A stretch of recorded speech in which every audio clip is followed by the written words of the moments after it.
Olá, boa noite. Boa noite. Papa Leão XIV alerta para os riscos do excesso de conexões digitais. O pontífice comparou o comportamento atual a uma bulimia de redes sociais e pediu mais presença e escuta verdadeira. Erupção vulcânica assusta moradores na Rússia após forte terremoto no Pacífico. Sanção internacional. Entenda a medida dos Estados Unidos contra o ministro Alexandre de Moraes. Redução de chuva, aumento na conta de luz. Esperança na medicina. Teste é capaz de detectar infarto em 8 minutos. Volta às aulas com mais leveza. Organização ajuda pais e estudantes a retomarem a rotina de estudos com mais equilíbrio. Em Santa Maria, filhos mantêm viva a herança de evangelização deixada por João Pozobon. Inaugurada em 1875, Catedral Metropolitana de Aracaju passa por restauração. O Canção Nova Notícias está começando. Uma luz entre os fatos e a fé.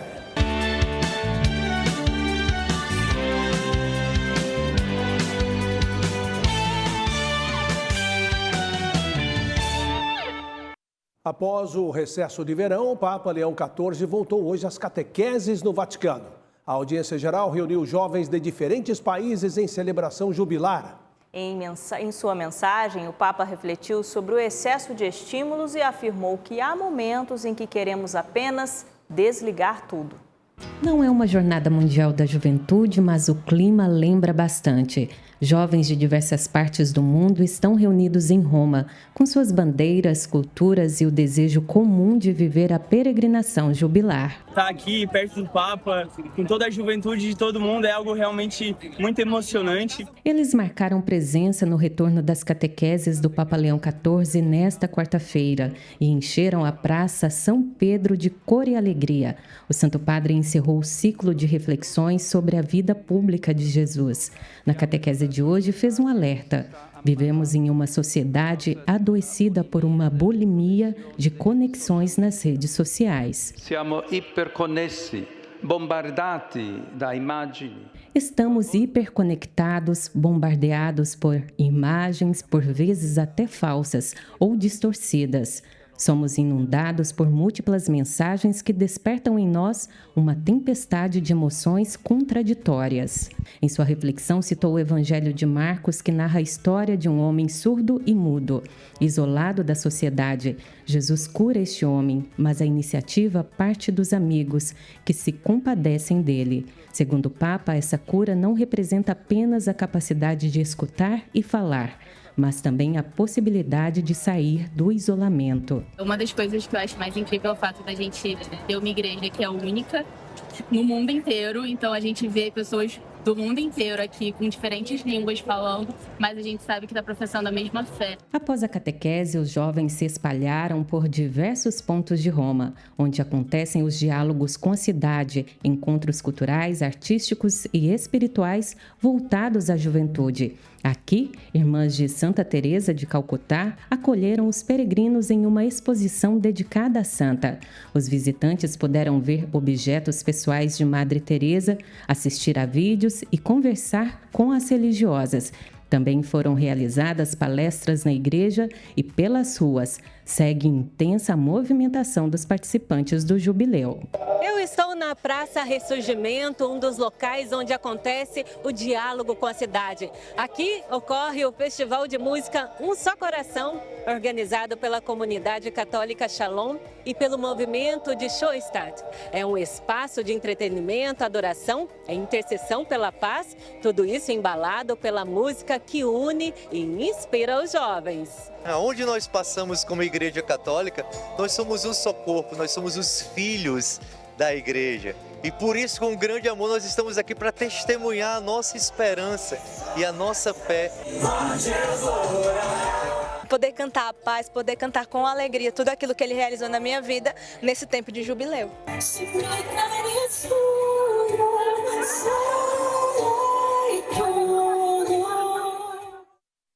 Um terremoto de magnitude 8,8 graus atingiu o litoral da Rússia e gerou alerta de tsunami em vários países do Pacífico.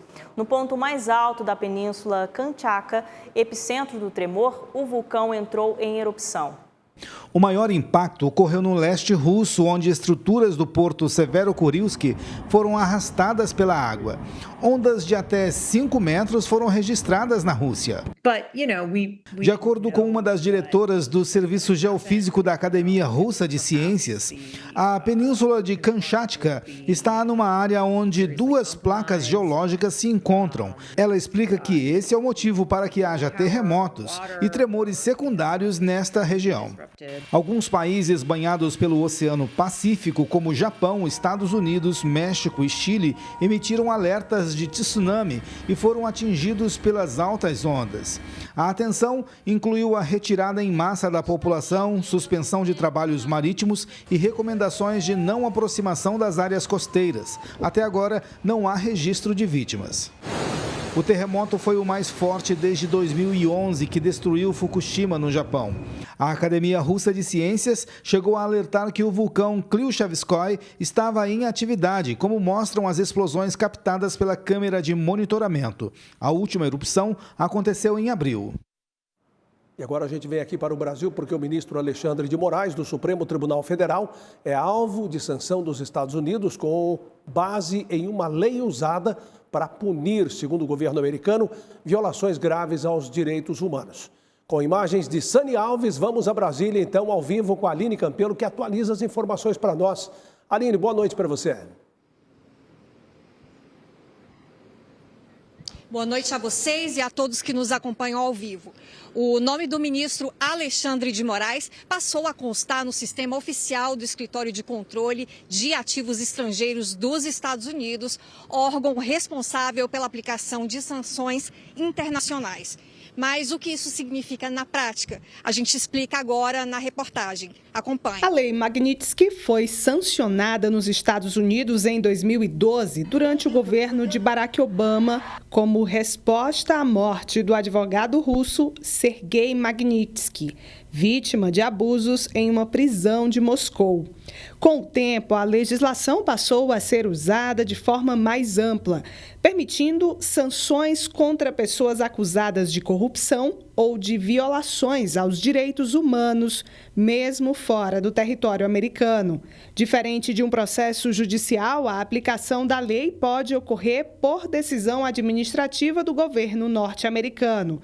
Ou seja, não é necessário um julgamento formal para que as sanções sejam impostas.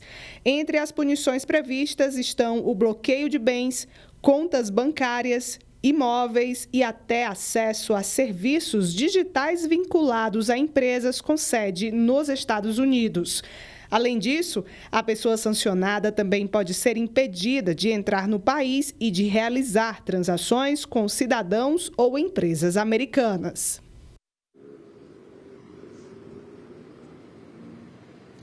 Agora, sobre a aplicação desta lei ao ministro do Supremo Tribunal Federal, nós conversamos agora com Eduardo Gaban, que é doutor em Direito do Estado pela PUC São Paulo e professor de Direito Econômico Internacional. Muito obrigada pela presença, professor. Essa medida dos Estados Unidos contra o ministro Alexandre de Moraes reacende um debate sobre possíveis excessos no judiciário.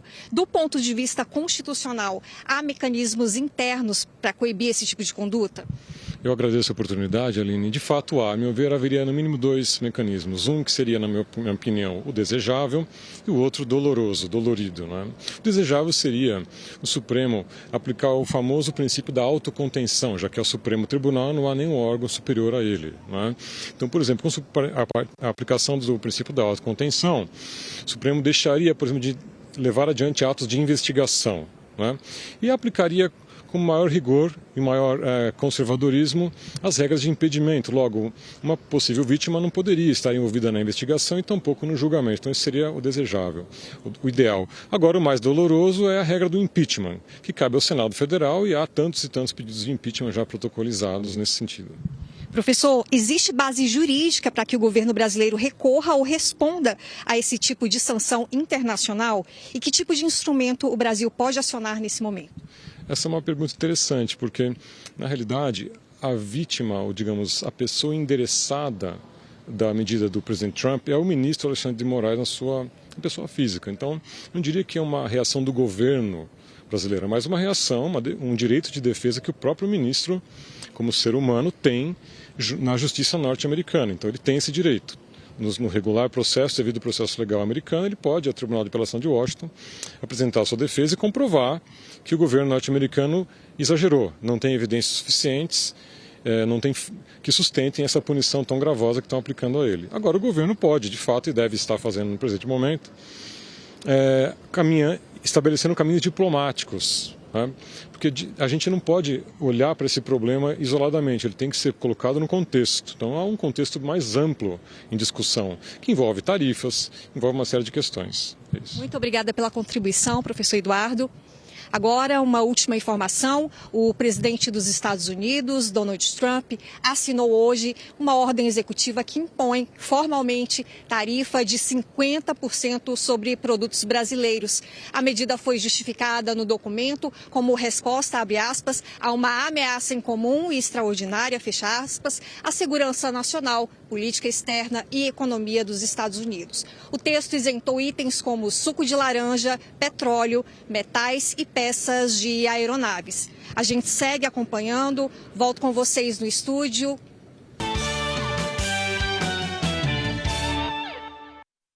A Defesa Civil de São Paulo emitiu um alerta devido à queda acentuada das temperaturas nos municípios do estado. O órgão também reabriu um abrigo emergencial na capital paulista para pessoas em situação de rua. A queda nas temperaturas no estado de São Paulo deve durar até a próxima sexta-feira. O alerta foi emitido pela Defesa Civil. Então a gente vai ter o destaque aí com um frio um pouco mais intenso para a região da Serra da Mantiqueira, ali essa região de São José dos Campos, com mínimas de até 1 grau. Destaque também ali para o Vale do Paraíba, Vale do Ribeira. Para a capital a gente vai ficar com mínimas de 7 a 8 graus. É aqui no Centro de Gerenciamento de Emergências que a Defesa Civil monitora 24 horas por dia as condições climáticas em todo o estado e, quando necessário, emite alertas para a população e as autoridades locais. Então, toda vez que a gente vê uma situação de anormalidade, o nosso Centro de Gerenciamento de Emergência entra em contato com o município, entra em contato com a Defesa Civil Municipal para verificar a possibilidade de apoio. Sempre que as temperaturas caem na capital paulista, a Defesa Civil monta um abrigo emergencial na estação Pedro II, da linha 3 vermelha do metrô, na região central de São Paulo. O espaço funciona até a próxima sexta-feira, sempre das 7 da noite às 8 da manhã. Então, todas as pessoas que elas estão em situação de rua, situação de vulnerabilidade, ela pode ir até o abrigo, ela vai lá, ela vai receber uma alimentação, ela vai receber um cobertor. Ali, as pessoas que estiverem com crianças, famílias também serão bem-vindas. 2024 já é considerado um ano atípico em relação às queimadas no Brasil. Em São Paulo, foram quase 7.300 focos registrados pelo Instituto Nacional de Pesquisas Espaciais. Em Pindamonhangaba, uma nova operação reforça o combate ao fogo e seus impactos. Areias, Aparecida, Bananal, Pinda. Manhã histórica para essas e outras dezenas de cidades que contam com a Defesa Civil. Então, assim, o risco de incêndio é grande e o que acontece? Os municípios precisam estar preparados. Então, qual é o material que a gente utiliza para combater incêndio? É o abafador, a bomba costal, né? Os veículos que vão estar sendo disponibilizados. Então, assim, a Defesa Civil do Estado, sabendo da importância disso, de aparelhar, de dar condições técnicas para os municípios combater esses incêndios, é isso que está sendo feito. Então, todo esse material de combate a incêndio está sendo entregue hoje na entrega desses kits. Foram entregues 250 kits de estiagem, com 41 itens, para 7 regiões do estado de São Paulo, entre elas Sorocaba e São José do Rio Preto. Agora é a vez da região metropolitana do Vale do Paraíba. O número significativamente superior ao de 2024, quando foram registrados 102 kits entregues. Eles levam um enxadão que ajuda a fazer uma prevenção. É possível abrir um acero, que é uma proteção natural para o fogo não passar de um lado para o outro. Eles levam colete da Defesa Civil, eles levam uma série de itens de proteção para o próprio agente. Então, material que ele vai usar, mas material que vai protegê-lo também, porque só faz segurança quem está seguro. Até o ano passado, os kits de estiagem eram retirados pelos municípios na capital paulista. No entanto, a logística mudou. Somente nesta entrega em Pindamonhangaba, no interior de São Paulo, na região do Vale do Paraíba, foram contempladas 39 cidades. Apesar de termos o Corpo de Bombeiro, o combate primário é de fundamental importância, porque é onde começa o incêndio. Então, se a gente tiver a possibilidade de, com essas ferramentas, chegar e fizer o primeiro combate, a gente evita um incêndio muito maior. Agora, no mês de agosto, por exemplo, onde é o nosso pico de ocorrência, a gente visa fazer algumas rondas, vistorias, tentando pegar alguns flagrantes para tentar fazer aquela orientação para a população e o início no combate, o combate no início, né? Não esperar aquilo aumentar uma proporção muito maior. Então, para a gente, essa fase é muito primordial ali, essas ações.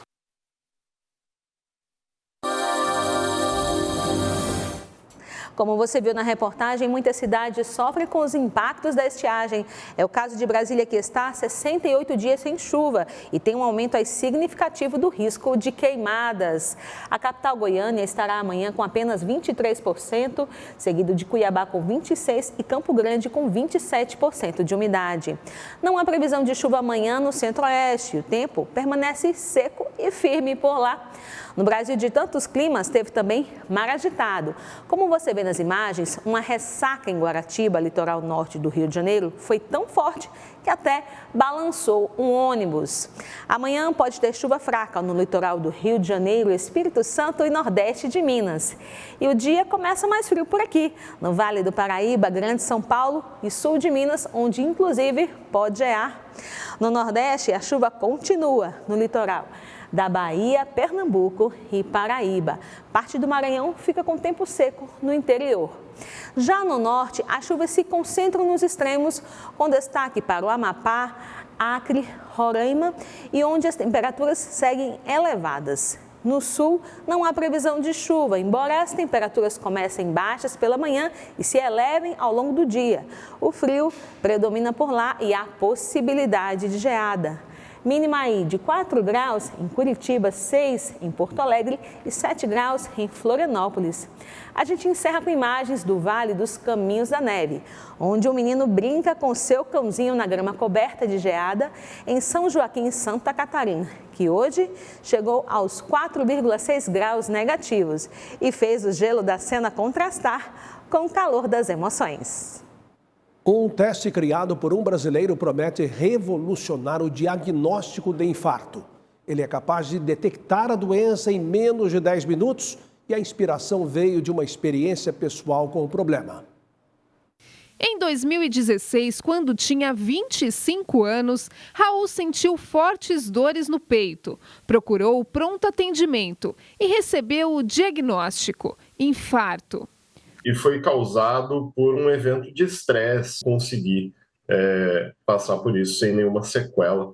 Mas, para ter o diagnóstico de infarto, Raul precisou esperar por 5 horas para obter os resultados dos exames. Incomodado com isso, ele pensou em quantas pessoas também precisam esperar por esse tempo.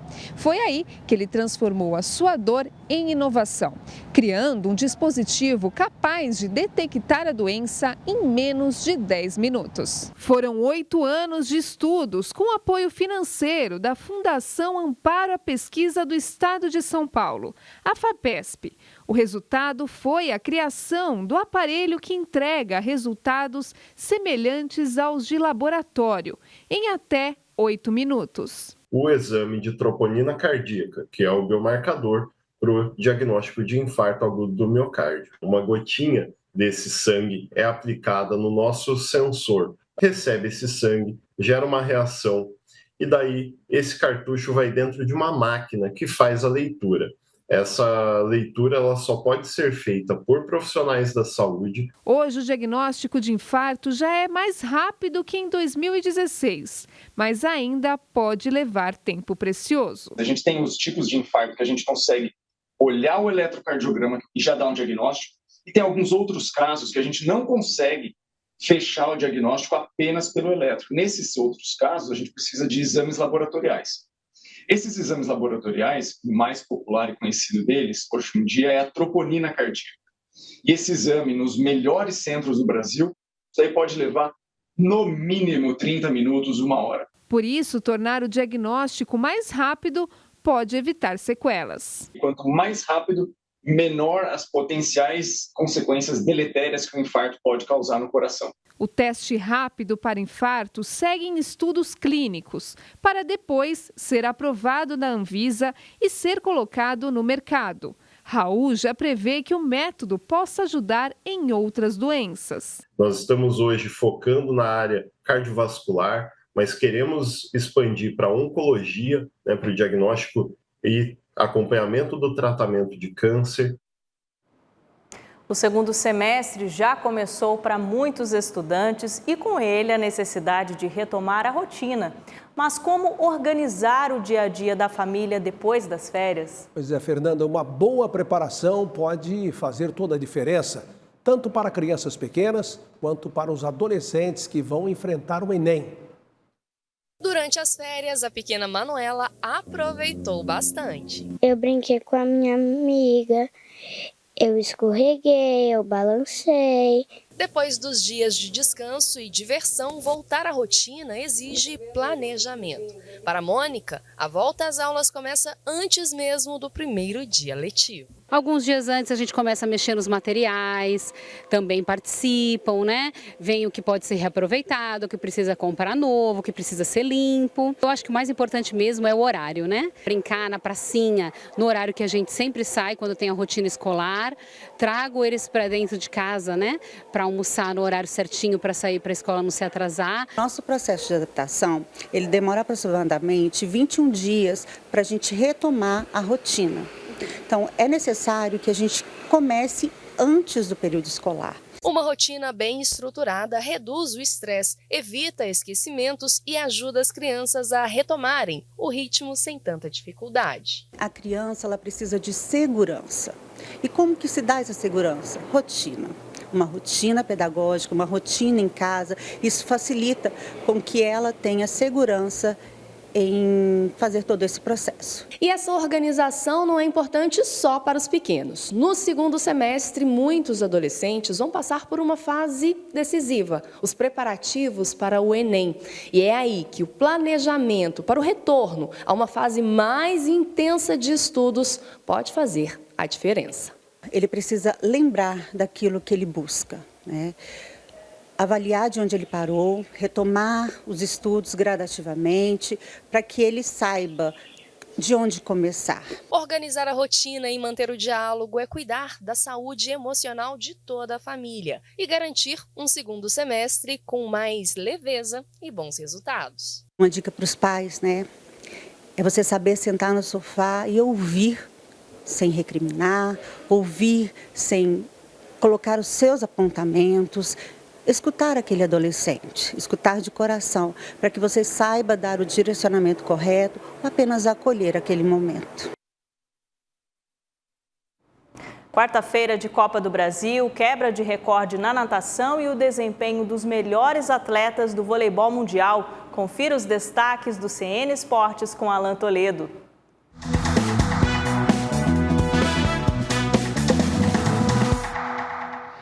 Olá, tudo bem por aí? Aqui começamos com Seleção Brasileira de Vôlei Masculino, que voltou ao grupo das 4 melhores do mundo, isso depois de avançar para as semifinais da Liga das Nações. Free ball as good as here for Brazil. Flavio! Straight into the action. O time de Bernardinho venceu de virada a China por 3-1, parciais de 31-29, 25-19, 25-16 e 25-21. O adversário da próxima fase sai de Japão e Polônia, que jogam nesta quinta-feira.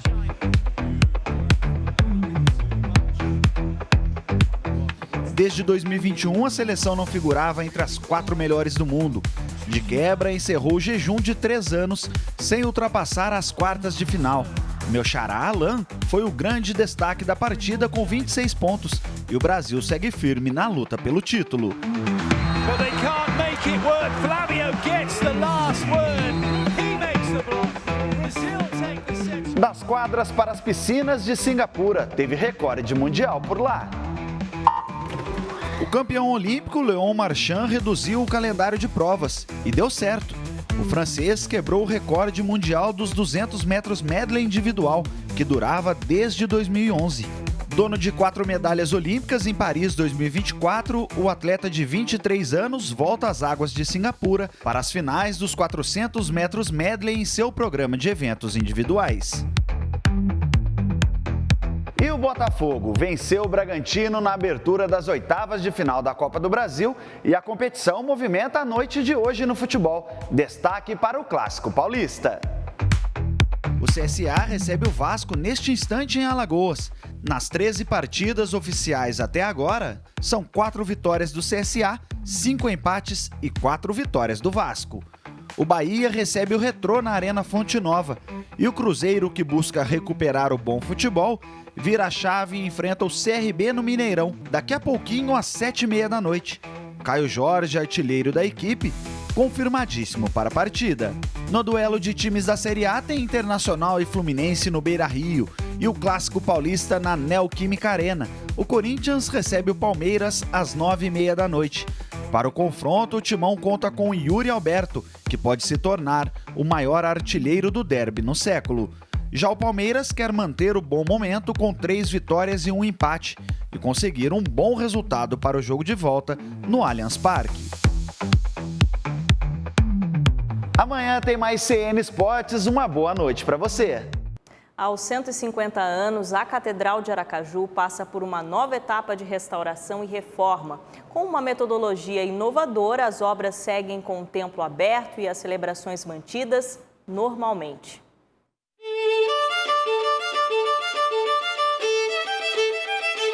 A Catedral Metropolitana de Aracaju começou a ser construída em 1862 e foi inaugurada 13 anos depois. Um templo construído sob a influência e tradição europeia e de outros povos. No início do século XX, as pinturas do artista italiano Orestes Gatti, no Forro de Stucchi, retratam a coroação e a Assunção de Nossa Senhora. Um templo que foi projetado e finalizado em 1875 e traz elementos ecléticos. E nesse ecletismo ela se torna ímpar para todo o Nordeste. Ela traz elementos neogóticos, traz elementos com inspiração árabe e por dentro teve uma missão italiana na primeira metade do século XX que trouxe toda uma elegância, uma beleza, né, de uma missão artística italiana que policromou e fez o Forro de Stucchi.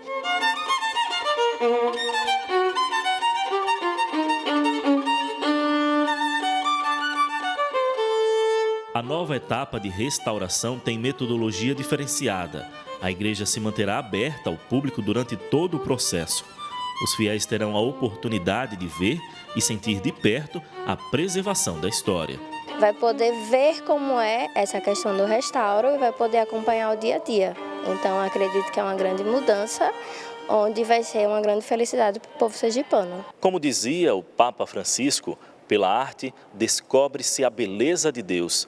A restauração da Igreja Mãe da Arquidiocese de Aracaju resgata memórias e a vasta herança cultural e artística, preservando assim o patrimônio da igreja. Esta igreja que representa, no fundo, a comunidade católica em todo o estado, a primeira sede do Bispado de Aracaju em 1910, uma igreja dedicada a Nossa Senhora da Conceição. E nós, enquanto comunidade católica, somos convidados a continuar cuidando desta igreja.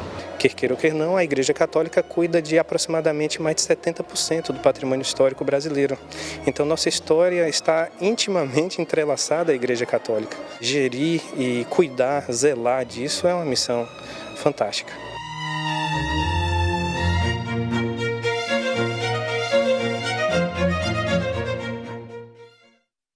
E a catedral vai ficar ainda mais bonita, certamente, né? Olha, a Canção Nova é sustentada pela generosidade de quem acredita no poder do bem. Gente que doa mais do que recursos. Doa fé, esperança e sentido. Pessoas que constroem caminhos para que o Evangelho alcance corações. E que unidas nos lembram que é possível transformar o mundo com pequenos gestos de amor. Vejam só, nós alcançamos 88% de nossa meta na campanha do projeto Dai-me Almas de Julho, que tem amanhã o último dia útil. Seja evangelizador, doe pelo Pix, com a chave pix.doação@cançãonova.com. A Canção Nova conta com você e obrigado por sua fidelidade. A pouco mais de 60 quilômetros da 4ª colônia de imigração italiana, João Pozzobon encontrou terra fértil para viver sua missão. Foi em Santa Maria, no coração gaúcho, que formou sua família com ternura e fé. Seus filhos, criados no amor e no serviço, hoje carregam com gratidão a herança de quem viveu para evangelizar. É o que você vê na segunda reportagem da série sobre o diácono venerável.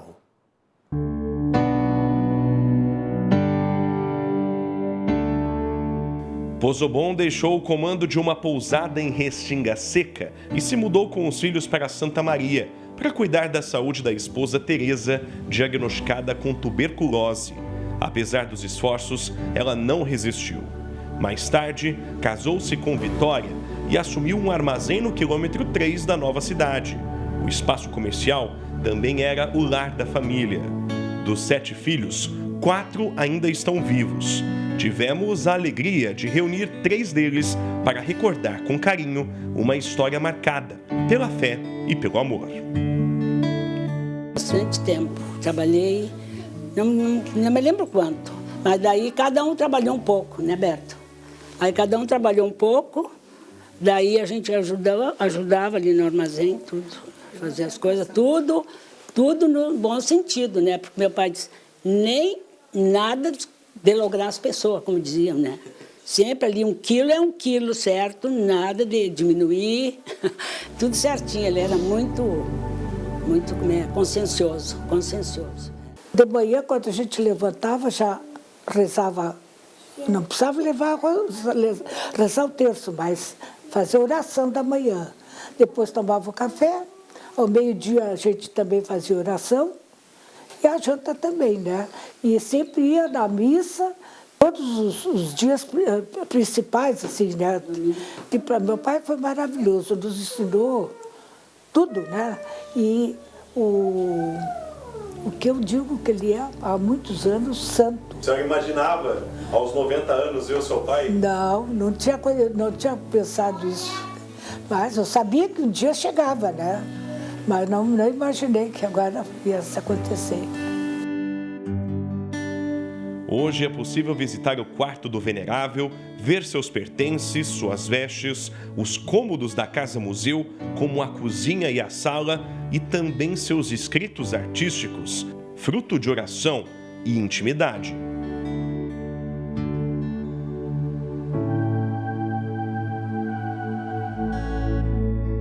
As pessoas dizem assim, mas seu João, o senhor não tem medo de vir sozinho 10 horas, 11 horas da noite na rua aí? O senhor não carrega uma arma? Ele pensou, botou a mão no bolso, não, minha arma está aqui. Puxou o terço e ele mostrou, minha arma é essa aqui. Ninguém vai me atacar porque minha mãezinha do céu vai me cuidar. E ainda assim, também muita alegria e emoção por ter um pai maravilhoso e exemplo que nos deixaste, tua filha, que muito te ama. Muito. Isso aí, eu guardei isso aqui, vai ficar para sempre, até morrer.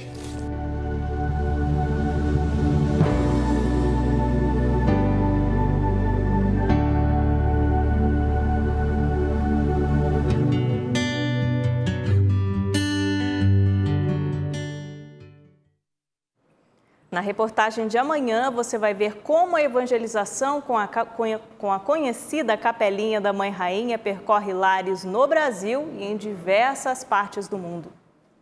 Olha, assista a partir de 8 horas a transmissão da Santa Missa do Clube da Evangelização, direto do Santuário do Pai das Misericórdias. Sob as graças de Deus, a gente se vê novamente em setembro, porque eu vou iniciar o meu período de férias e o Wallace Andrade estará com você na bancada nos próximos dias. Boas férias, Reinaldo, bom descanso. Obrigado. Descanse em paz, como a gente gosta de brincar entre a gente, Descansemos, né? Em paz, naturalmente. Ao lado da sua família e aproveite este tempo. Obrigado, Fernanda. Bom, a gente se vê novamente amanhã. Uma ótima noite para você. Boa noite e paz para você.